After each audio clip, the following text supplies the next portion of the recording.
Jadi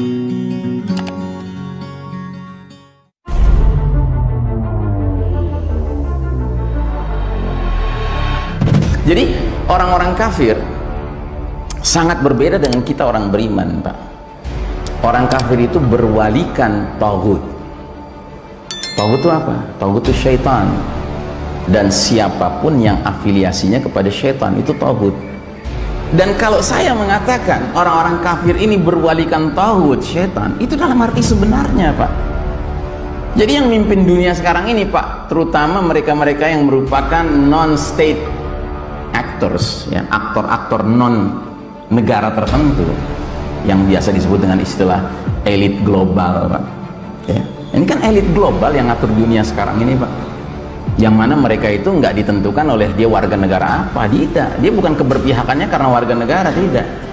Tapi loyalitasnya kemana? Ke setan, Pak. Jadi sosok-sosok global elit ini, mereka umumnya anggota secret societies, anggota organisasi rahasia, Pak. Yang namanya macam-macam, tapi yang diantara yang terkenal Illuminati, Freemasonry, Kabbalah, Knight Templar, ya, Skull and Bones, ya kan? Itu organisasi mereka. Apa yang mereka kerjakan di dalam organisasi rahasia mereka? Mereka mengerjakan rapat-rapat, meeting-meeting untuk merancang kejahatan di muka bumi ini. Tapi nggak hanya berhenti di situ. Karena apa? Untuk melakukan itu mereka perlu semangat, perlu ruh, spirit jahatnya perlu ada. Dari mana mereka dapatkan? Dari pertemuan-pertemuan itu mereka bikin acara-acara ritual penyembahan setan.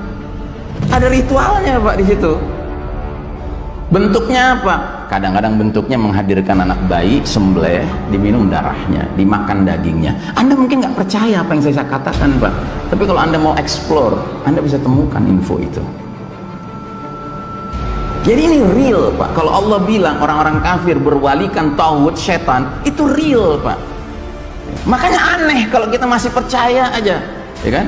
Aneh kalau kita merasa tenang-tenang aja mereka mau datang ke Bali nanti bulan April, ya kan? Tahu kan? Mau datang bulan April nanti mereka ke Bali mengadain pertemuan.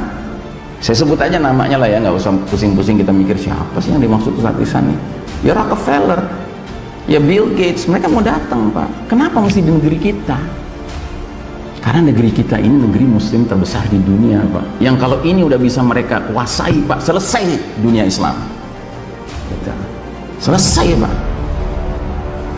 Tapi banyak di antara kita nggak ngerti gitu, ya kan? Kita sangka nih orang-orang baik, very super rich people yang mau bagi-bagi harta mereka untuk kebaikan apa? Untuk kebaikan ya usaha menengah, kecil, dan itu kepanjangannya kan begitu katanya dalihnya.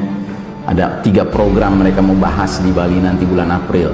Ya, bahas climate change, bahas tentang sampah di lautan, ya, environment, ya kan, sama bahas tentang bagaimana memberdayakan UMKM. Oh, kayaknya baik sekali, Pak. Padahal ini semua nih abadat tauhid, hamba-hamba tauhid, hamba-hamba syaitan, Pak. Yang kita semua harus risau, Pak, memikirkan apa rencana mereka ini. Gitu. Nggak pakai mereka ke sini aja, mereka sudah bisa bikin rencana buat negeri ini, Pak. Apalagi mereka sampai ke sini. Ya, apalagi kalau nanti kita udah masuk ke era yang lebih jauh lagi, Pak, teknologinya. Ini sebentar lagi kita akan masuk ke era yang namanya metaverse, ya. Ini mengerikan sekali, Pak. Ya, saya peringatkan semua kita, terutama anak-anak muda, hati-hati dengan metaverse. Metaverse itu dari 2 kata. Meta itu beyond, melampaui. Verse itu dari kata universe, alam semesta ini. Ya. Jadi metaverse itu di atas alam semesta. Jadi dipromosikannya sebagai sesuatu yang sangat hebat sekali gitu di atas alam semesta ini. Padahal nyatanya apa? Dia mimpi di siang bolong, Pak. Metaverse itu mimpi di siang bolong, Pak. Orang akan tenggelam hidup dalam virtual reality, ya kan, realitas virtual. Dan di situ benar-benar dia hidup dalam arti yang lengkap sekali, bukan hidupnya hanya untuk main game, bukan. Tapi untuk konferensi, untuk rapat, ya kan, untuk berbisnis, ya kan, untuk maaf ya berkeluarga, ya kan, bahkan berhubungan seks, nauzubillahi min dzalik. Gitu. Ngeri, Pak. Ini metaverse ini ngeri. Gitu. Makanya ini harus diperingatkan, masing-masing kita memperingatkan diri kita masing-masing. Dan alhamdulillah karena sekarang masih ada yang namanya YouTube, ya kan, Anda bisa buka sendiri di YouTube, cari aja, tulis kata kuncinya metaverse, tapi cari penjelasan metaverse yang sifatnya memperingatkan. Gitu. Hati-hati dengan metaverse, bukan yang mempromosikan. Kalau yang mempromosikan banyak sekali, Pak.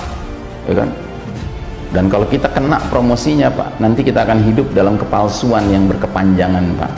Sebab nanti orang akan selalu membandingkan antara hidup nyatanya dengan hidup di dalam metaverse-nya gitu. Dan kalau dia merasa nyaman di metaverse-nya, dia lebih banyak ngehayal nantinya Pak daripada hidup yang nyata. Makanya ada salah satu video orang barat yang bikin, orang kafir yang bikin, dia bilang metaverse is a trap, dia bilang gitu. Metaverse itu sebuah perangkap ya. Dia perangkap untuk membuat kebanyakan orang masuk dalam perangkap itu, sementara si pemiliknya, pendirinya, yaitu si Mark Zuckerberg ya kan, dia bebas di luar trap itu. Ya. Jadi marilah kita jangan naif lah menghadapi teknologi canggih ini Pak. Teknologi canggih ini banyak manfaatnya, tetapi mudaratnya juga nggak sedikit Pak. Karena kita harus waspada, kita gunakan dalam batas-batas yang memang kita perlukan. Ya berkomunikasi, berkoordinasi, berkonsolidasi silakan. Tetapi jangan sekali-kali kita tenggelam di dalam berbagai tawaran-tawaran teknologi canggih yang makin lama makin menggila ini Pak, ya kan? Elon Musk misalnya, Elon Musk itu bahkan sudah mulai berpikiran gimana caranya memasukkan chip ke dalam kepala manusia kan, sehingga nanti setiap orang tidak perlu lagi menyalakan ininya, komputernya, Google-nya, karena apa? Ini langsung bisa disambungkan ke Google. Ya, jadi orang nanti kalau sudah dipasang chip, ya kan, yang tadinya nggak bisa bahasa Jepang misalnya, tiba-tiba bisa, karena apa? Langsung tersambungkan dia ke Google Translate yang sifatnya cepat, yang menyebabkan dia tiba-tiba kayak orang kok ngerti bisa bahasa Jepang gitu. Di satu sisi keren Pak, tapi di lain sisi ini sudah rusak, ini fitrah manusia sudah nggak beres nih kalau udah kayak begini gitu. Nah belum lagi kita menyadari bahwa itu semua akan tersambungkan ke frekuensi yang bisa mengganggu kesehatan manusia gitu.